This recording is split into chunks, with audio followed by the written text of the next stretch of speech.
Hey friends, it's Roger Christofferson here again with another first listen review. This one is Enuff Z'nuff, and their brand new one, Finer Than Sin. Well, it's their first one since their Hard Rock Night, which came out last year, which was all cover songs from the Beatles. It was okay, pretty short album, and the first one of new material of their own since Brainwash Generation, which was in 2020. So they've been, pretty steady with the album releases.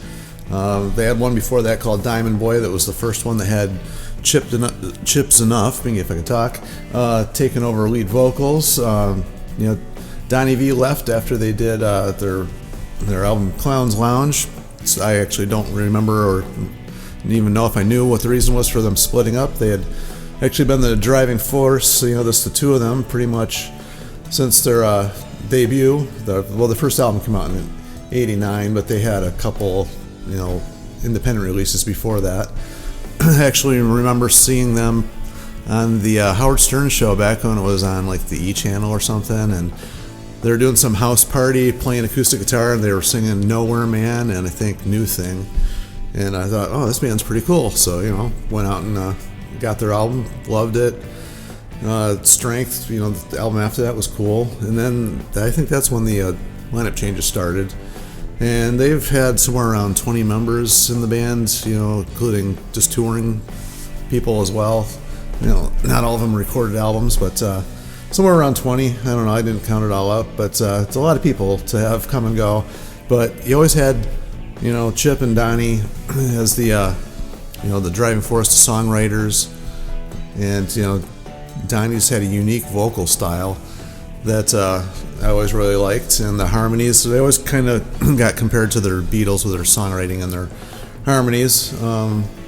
Members in the band now are Chip, and we have Tori Stoffgren on lead guitar. I think these guys have been with them since Clown's Lounge too. I don't know, I didn't check back quite that far, but Daniel B. Hill on drums and Tony Finelli on guitars. I've been with them for quite a while anyway, at least the last 2 or 3 albums. So, at least the band stayed kind of steady for that.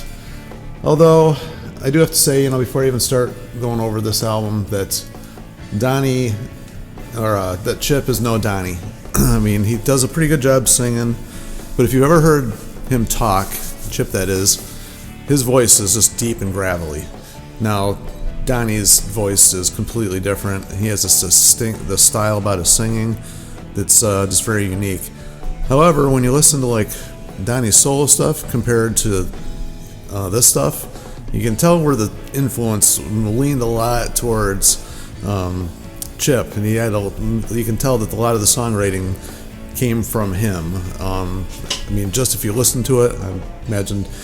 I remember there's a few songs on each album that Donnie wrote on his own that were pretty cool, but if you listen to his solo stuff, that's way out, completely different than Enuff Z'nuff.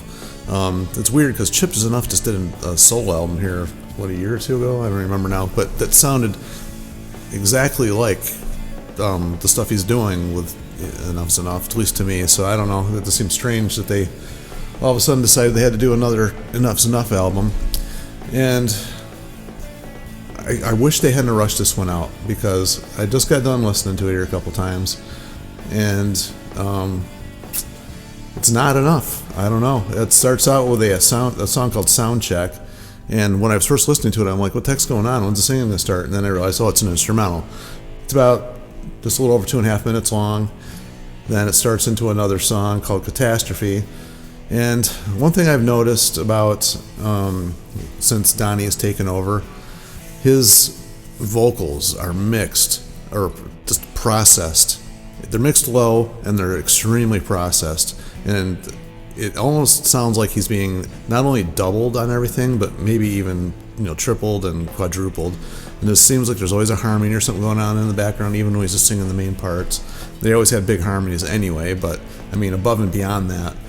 And just kind of, it's hard to hear him clearly. The one thing that's always kind of I think it's plagued Enuff Z'nuff is that their mixes throughout the years have always been kind of clustered, cluttered up, and it's kind of hard. There's sometimes it's just like a wall of noise sometimes, This is kind of like that. The last few have been a little bit like that, especially the vocals. Like, it sounds like the vocals are being cluttered up on purpose.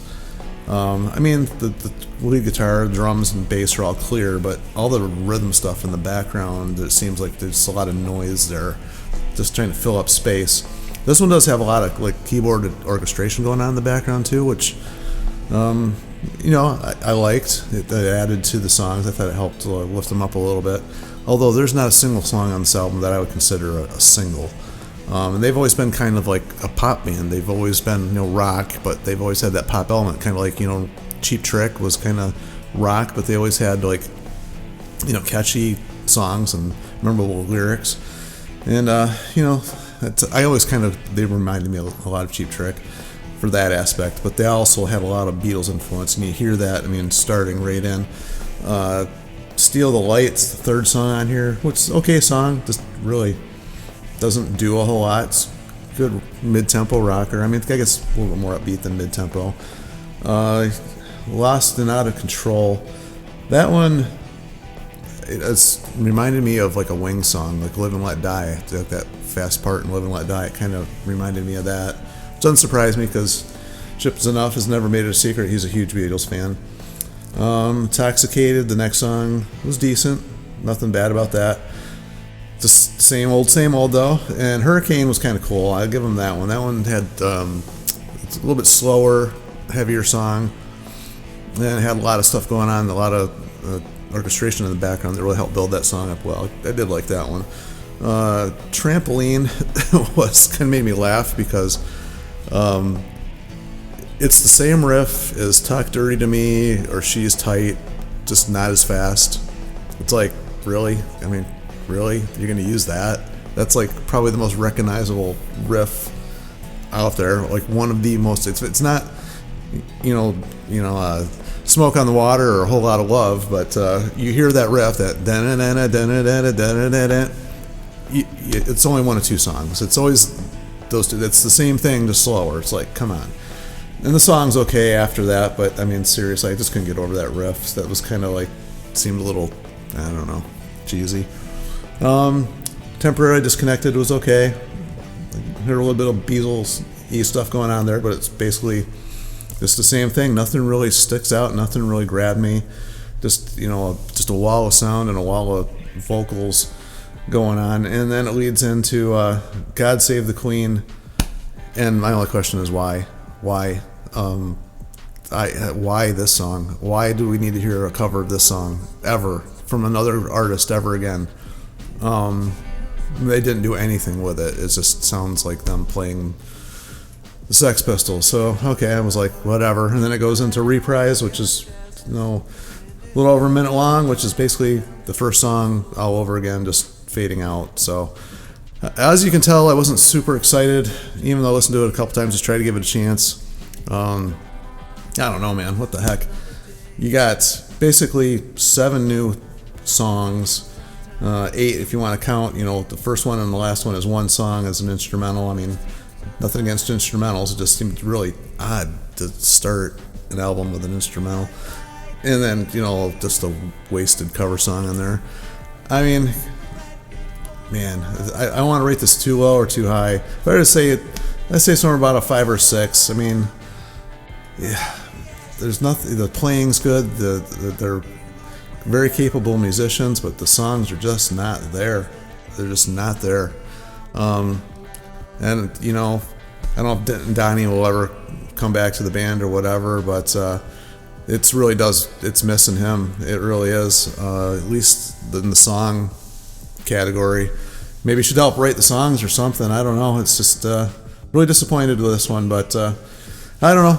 That's all I got to say about that one. So it's going to be kind of short, I guess, because the album was pretty short too. So anyway, tell me what you guys think of Enuff Z'nuff. The whole situation with Donnie and Chip. It kind of seems like they were like this duo that should have just stuck it out. And I hate it when that doesn't happen, but I guess that's life. But trying to carry on, trying to do the best job. This one just didn't cut the mustard, so at least not for me. But tell me what you guys think. Like, subscribe, share, and all that fun stuff. And we'll talk to you later. See you.